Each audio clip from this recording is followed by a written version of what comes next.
liturgical programs. My name is Faye Charpentier, and I'm the History Program Director at King's Chapel. Before diving in, I just want to give a quick shout out to a few current and former members of the History Program team, Will Stillwell, Lynn Nolman, and Christina Rowinski, whose research and writing contributed to the content I'll be discussing tonight. So our topic for tonight's program is, quote, unhappy divisions, end quote, King's Chapel and the American Revolution. This brief quote in the title comes from a sermon preached at King's Chapel by its minister at the time, the Reverend Henry Kaner, in August 1763. The occasion for his sermon at that time was commemorating the end of the 7 Years' War.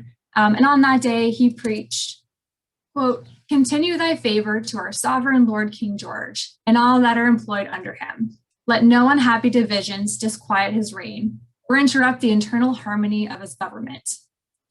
Now remember, this was written in the early 1760s, over a decade before the outbreak of the American Revolution. But Reverend Kaner's words are still striking. 13 years later, Kaner and a number of families worshiping at King's Chapel would have reason to evacuate their homes in Boston and move to Canada or England as Loyalist refugees. And Reverend Kaner's departure would set in motion a groundbreaking spiritual revolution within King's Chapel in the following years. The American Revolution and the years surrounding it brought major change, not just to the government and the emergence of a new nation, but it dramatically and drastically changed the lives of everyday Bostonians, like the men and women who worshiped at King's Chapel. These unhappy divisions kind of proves as an interesting way to frame the experiences of King's Chapel's congregation and members during the Revolutionary era, as it provides a lens through which to view the period of change and upheaval that moves beyond dominant narratives in Boston's revolutionary history. And so tonight, we'll aim to explore some of the complexities of freedom and independence and share stories that speak to the diversity of experience within King's Chapel in the age of the American Revolution. The 7 Years' War that Reverend Kaner referenced in his 1763 sermon is among the major contributors to the tensions that gave rise to the revolutionary spirit in English colonial America. Over the course of the war, the 7 Years' War, Britain's national debt increased dramatically. And in an attempt to cover these debts, the British government during that decade enacted a series of taxes and trade restrictions on the American colonies, as I said, throughout the course of the 1760s. The first of these, the Stamp Act of 1765, was strongly opposed throughout the American colonies. Many merchants objected to it on the grounds that it was a violation of their rights as British subjects, and protests and demonstrations in cities, including Boston, swiftly followed and built momentum over the coming years. What also followed were the Townsend duties and continued unrest. The Townsend duties were a series of duties and taxes aimed at regulating and enforcing trade in the colonies and reinforcing British authority to impose taxes on its colonies. These taxes were specifically on kind of essential non-luxury items, including paper, glass, lead, paint, and tea. In response to the resistance from Boston's colonists and threats against British customs officials, several of whom worshipped at King's Chapel, the colonial governor eventually reached out to Britain, and British forces were sent to Boston for reinforcement and protection. The British military occupation in Boston began in the fall of 1768 and immediately resulted in increased tensions throughout the city. But as well as seen throughout King's Chapel's church registers, many of the English soldiers stationed in Boston worshipped at King's Chapel and at the city's two other Anglican churches on Sundays, perhaps seeking some semblance of normalcy during uncertain times by attending churches like those they were familiar with at home. And here, these are some instances of British soldiers who appear in the burial records of King's Chapel during the early part of the American Revolution. But these tensions that I've mentioned, as we'll see, impacted the daily lives of many congregants and clergy at the church as well. While many dominant narratives often focus on stories of British customs officials as the targets of public disdain and potential violence from patriot groups in Boston during this period's history. And there are several instances of this among King's Chapel's members, notably including when congregant Charles Paxton's effigy was hanged as a political statement in November 1767, shortly after he was appointed to the American Board of Customs. But there's a wider and more complex world of experiences within pre-revolutionary Boston when it comes to the tensions resulting from these controversial taxes. Two women who attended King's Chapel during this period were also marked as potential targets for their insistence on continuing to sell British imports in their shop, despite an organized boycott throughout the city. Elizabeth and Amy Cumming were essentially labeled as loyalists due to their decisions they made regarding their business in the 1760s and 1770s. In the 1700s, women had limited opportunities to build careers and support themselves. The Cummings sisters were able to become successful businesswomen with the help of an influential woman, Elizabeth Murray, who is seen on your screen here, who herself was a successful businesswoman and provided other women with tools to build their own businesses and support themselves in a male-dominated society. The Cummings opened a shop which sold hats and other fashionable items imported from Britain. The sisters, much like their mentor, Elizabeth Murray, also supported other women by allowing them to board in their home and teaching them marketable skills such as embroidery. Elizabeth and Amy, however, faced a tough decision at the time that these taxes were being imposed in the late 1760s and early 1770s.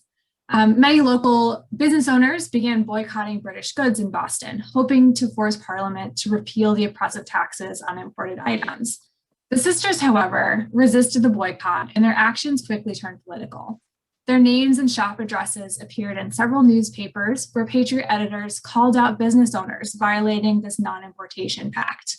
Their resistance may have perhaps attracted loyalist Bostonians to support their store, but it also came with potential risks to their safety. Elizabeth, for instance, witnessed a Patriot mob lead a man who was tarred and feathered past her home, and the man, it turns out, was an informer for the Board of Customs.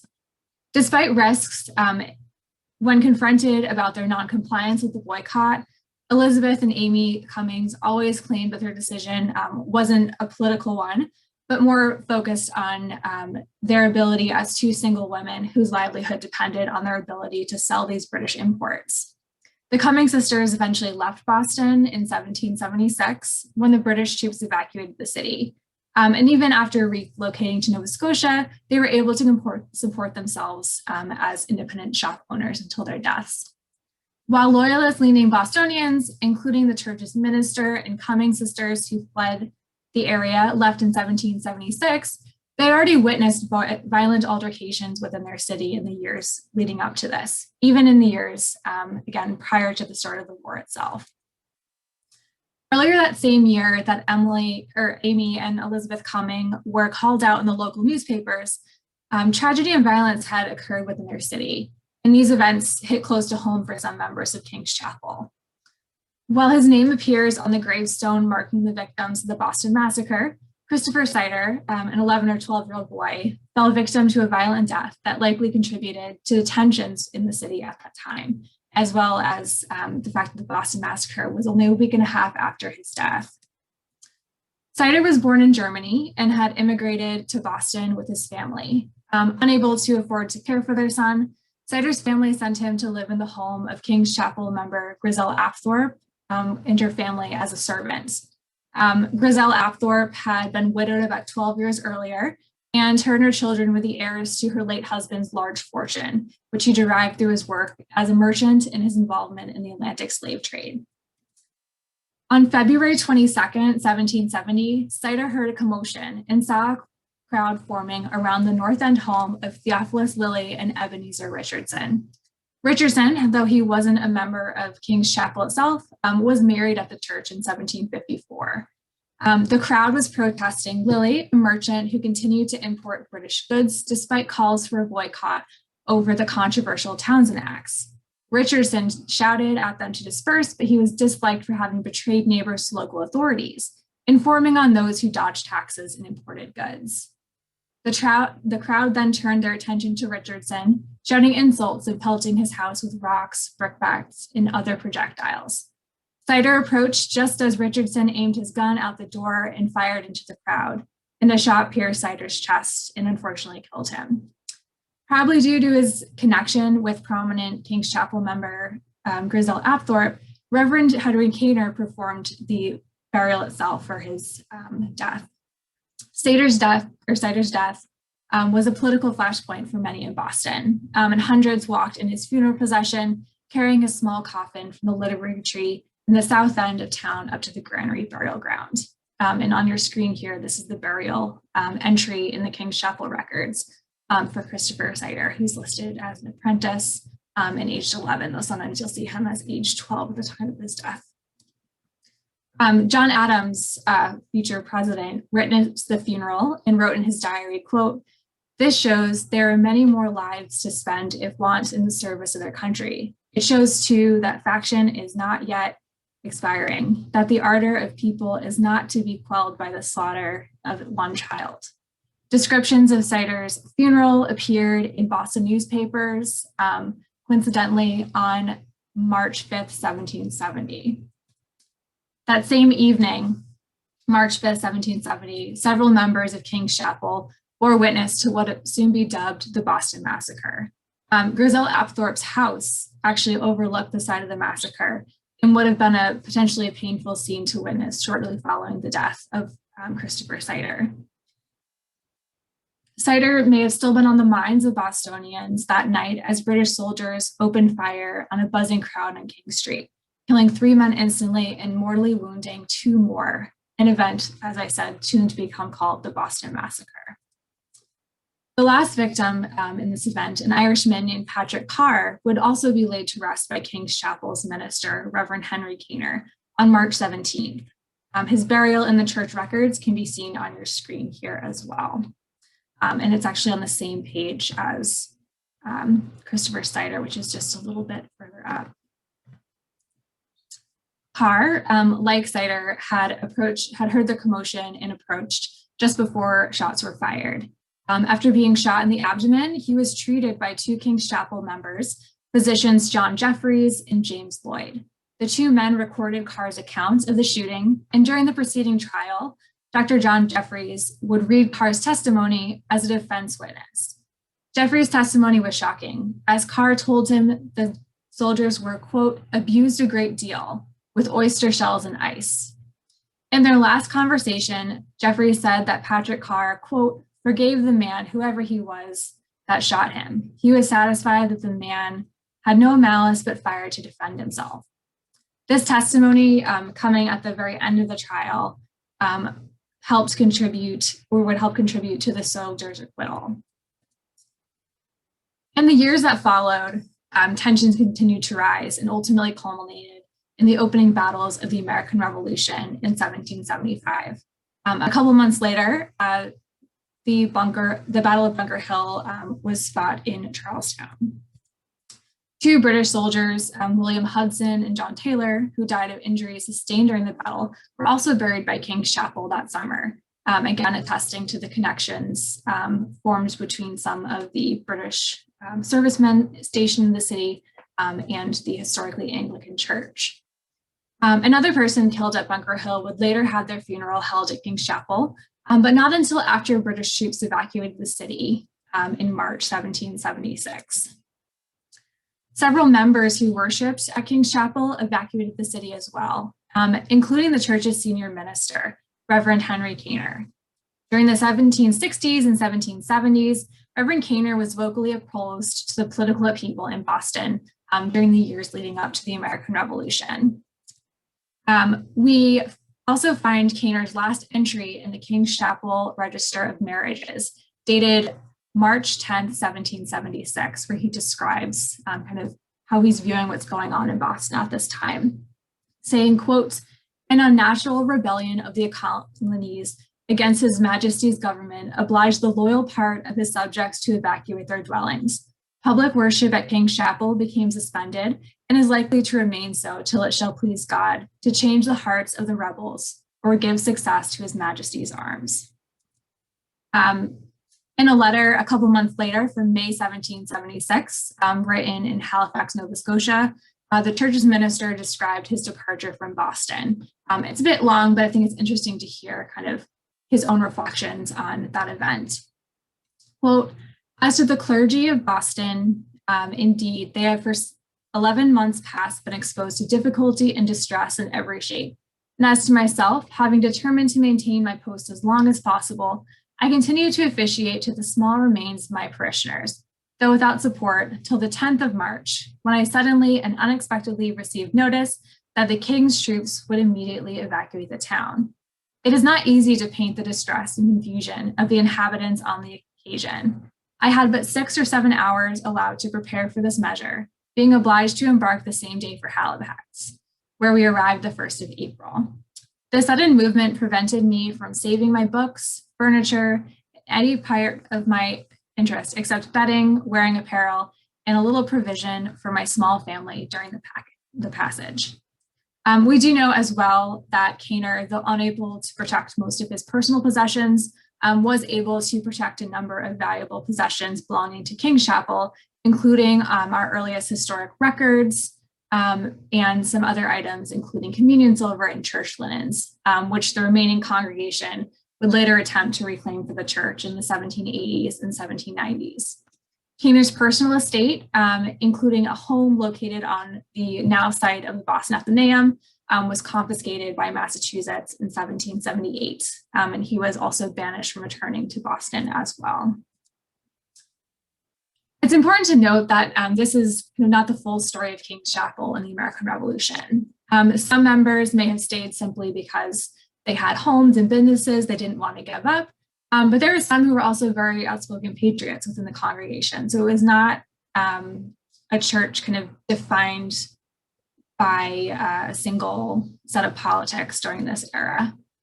Some of these folks worshipped here before the war started, and some well-known patriots even joined the church in the years after the American Revolution. Freedom, however, means drastically different things, even within a single church and community during this period. At King's Chapel, one known patriot within the congregation was a man named Perez Morton. He had married into one of Boston's wealthiest families, the Apthorpes, the same as Griselle Apthorpe, who I mentioned earlier, was his mother-in-law, which brought him to King's Chapel prior to the American Revolution. While many Apthorpes fled the region as loyalists, Morton held very different political views from his in-laws. During the American Revolution, Morton was a member of the Committee of Safety and the Committee of Correspondence in Boston, and he was present at a very important patriot event that took place here at King's Chapel, which was the funeral of famed patriot Dr. Joseph Warren. Warren was a well-known doctor and politician, the head of the Committee of Safety, but he was killed early in the war in the Battle of Bunker Hill on June 17, 1775. Initially, he was buried in a mass grave on site, but following the British evacuation, his remains were exhumed and a grand patriot funeral was held at King's Chapel in April of 1776, where Perez Morton actually gave an impassioned eulogy, where he called for, quote, entire disconnect with Great Britain, months before the Declaration of Independence was read in Boston. Famous Bostonian and future First Lady Abigail Adams was in attendance at the funeral and described the event and Morton's eulogy as follows, quote, the Dr. Joseph Warren was buried on Monday, the Masons walking in procession from the State House with the military in uniforms and a large concourse of people attending. He was carried into the chapel and their funeral dirge was played, an excellent prayer by Dr. Cooper and an oration by Mr. Morton, which I hope will be printed. I think the subject must have inspired him. A young fellow could not have wished a finer opportunity to have displayed his talents. So at this event, this funeral on April 8th, 1776, Morton gave his speech to an audience he viewed not simply as mourners, but also potential colleagues in the ongoing fight for American independence. He framed Warren's death as an opportunity rather than a tragedy in his eulogy, insisting, quote, "Now is the happy season to seize again those rights, which as men we are by nature entitled to, in which by we never have and never could have surrendered, but which have repeatedly and violently attacked by the King, Lords, and Commons of Britain." He then urged his listeners, quote, "Go tell the King and tell him from our spirits that you and Britons can be friends no more. Tell him you are all tyrants, you all tyrants are the same. Or if in bonds, the never conquered skull can feel a pang more keen than slavery's self. 'Tis where the chains that crush you into dust are forged by hands from which you'd hope for freedom." Perez Morton's words were dramatic and memorable, as Adams expressed, yet the sentiment behind his speech would not have been unfamiliar to his audience. Other orators of this time relied on emotional, provocative imagery to move their listeners to action. For instance, evoking chains of slavery as a metaphor for the oppression faced by colonists was fairly commonplace. This is an ironic comparison, though, considering the great number of individuals in colonial America whose lives were shaped by slavery. And all the while, many of those speaking for independence were enslavers themselves. To people of color in the colonies, enslaved or free, a fight for freedom meant something much more than just establishing a new nation. Lancaster Hill was one such man, a free Black congregant of King's Chapel, whose time at the church overlapped with that of Perez Morton's, though their experiences within King's Chapel would have differed greatly. While Morton sat in a privately owned sanctuary pew reserved for his family and guests, Hill was not granted that luxury.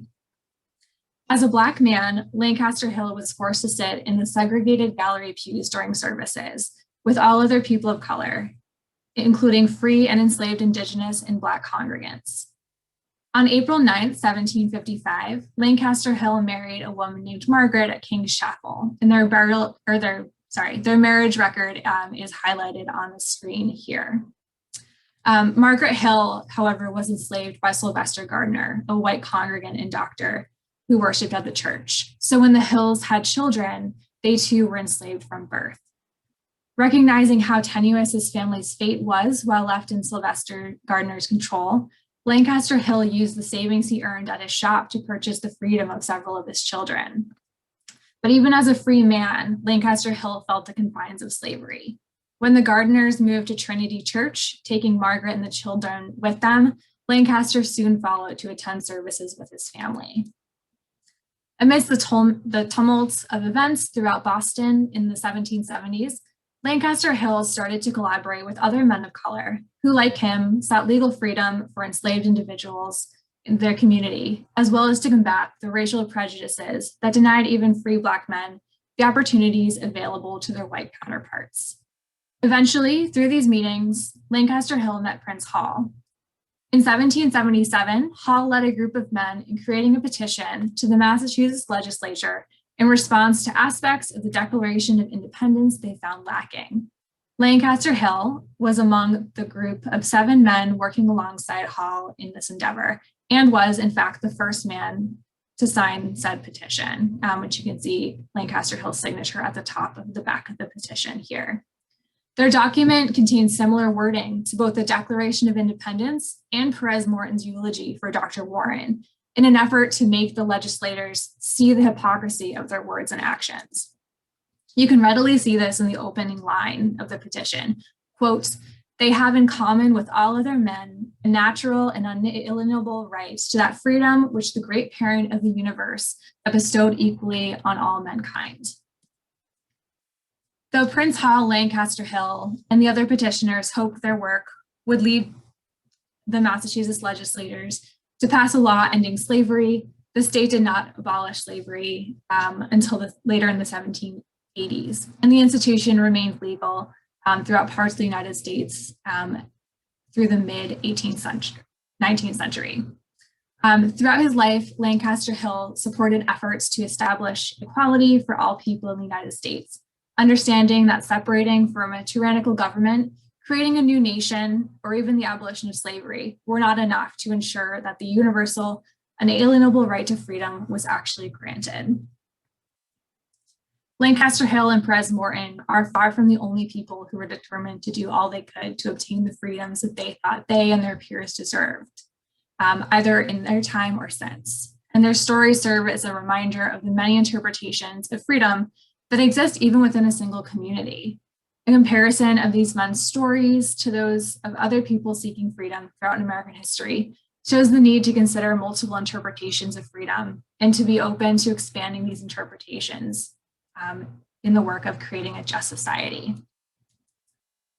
As we approach the end of tonight's program, I want to loop back quickly to the implications of the American Revolution on King's Chapel as a spiritual and faith community. As we discussed a bit earlier, Reverend Kaner and a number of worshiping families did evacuate Boston during the early years of the war. But what happened to the members of King's Chapel who remained in Boston during the Revolution? What about other Anglican churches in the city whose ministers held similar political stances as Reverend Kaner? And how do these changes lead to a spiritual revolution within the church itself?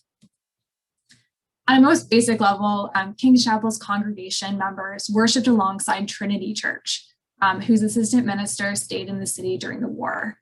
Trinity had previously been founded as a daughter church of King's Chapel in 1733, about 10 years after the first daughter church, Christ Church or Old North Church, was founded. With King's Chapel, Trinity, and Old North without their senior ministers at the time of evacuation, Reverend Samuel Parker, who was the assistant minister at Trinity who stayed behind, found himself kind of taking on a critical role for Boston's community of Anglicans.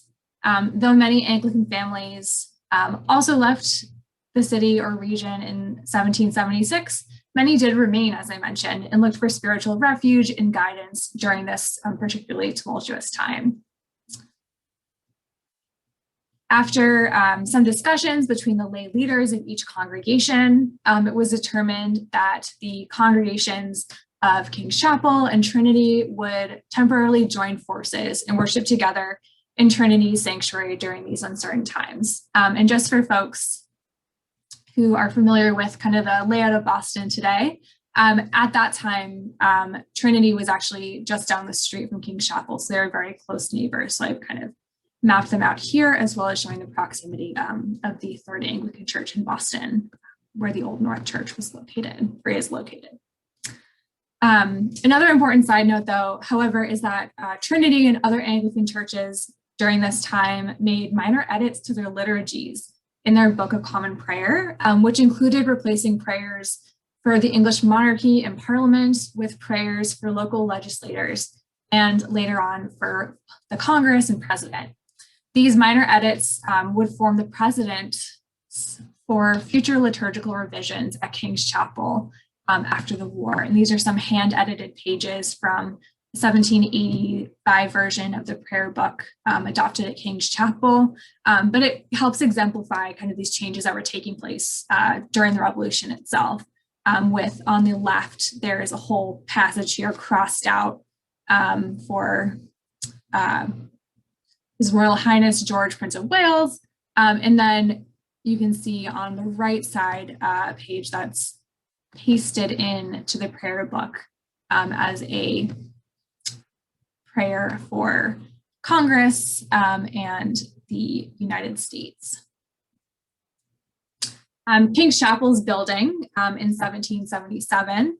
So since King's Chapel's congregation was temporarily worshiping down the street, our building itself became the temporary home for the Old South Meeting House, while they restored their building after British troops had caused significant damage when they ripped out the pews and transformed the sanctuary into a riding stable during the occupation. The document here shows a 1777 agreement between King's Chapel and Old South that permitted Old South to worship in the stone chapel from 1777 until the beginning of 1783, at which point King's Chapel's congregation permanently returned to their home church. And as well, very close neighbors, both historically and today. But this period resulting from Keiner's departure would, of course, forever change the course of King's Chapel's history, culminating in a religious revolution of its own. In an extremely brief summary of the 1780s at King's Chapel, and we have several recorded programs we're happy to share for those folks who are interested in learning more about this transition. But the empty pulpit left by Reverend Keiner in 1776 paved the path for the church's evolution from New England's first Anglican church to becoming the first Unitarian congregation in the newly formed United States. This process culminated with the election of their own minister rather than a ordination performed by other ministers, which was an idea the church discovered was protected by the 1780 Massachusetts Constitution and Declaration of Rights under its sections regarding religious freedoms and protections. The third article of the Massachusetts Constitution and Declaration of Rights offered the following protection of religious practice in the Commonwealth of Massachusetts. Quote, the several bodies or the several towns, parishes, precincts, and other bodies politic or religious societies shall at all times have the exclusive right of electing their public teachers and of contracting with them for their support and maintenance. Election was first utilized by King's Chapel at the ordination of James Freeman in 1787 as their first Unitarian minister. And each ordination since, including the most recent one being in 2013, has continued in this tradition in using the words, quote, by the virtue of the Constitution and the laws of this Commonwealth. So as we close tonight's program and approach Independence Day weekend, I hope this program has helped us dig deeper into Boston's revolutionary history through the lens of King's Chapel and its members. In 2021, Independence Day remains an important opportunity to engage with more critical and honest portrayals of American history and move beyond dominant narratives of white patriot heroes pitted against the British in an epic battle for freedom. The reality of life and experience in Boston and at King's Chapel serves as an important microcosm of the diversity of experiences throughout the colonies in the Age of Revolution. The spectrum of life and experiences during this era, of course, goes beyond these prevalent narratives and includes Bostonians who remain loyal to the crown, children who fell victim to violence, women whose livelihoods depended on selling British imports, Black men who advocated for abolition of slavery during the Age of Revolution, and a faith community on the cusp of transformation. This weekend and beyond, I encourage you to dig deeper into familiar narratives and history and seek out broader stories and themes, including, of course, the many varying personal perspectives on the concepts of freedom and independence.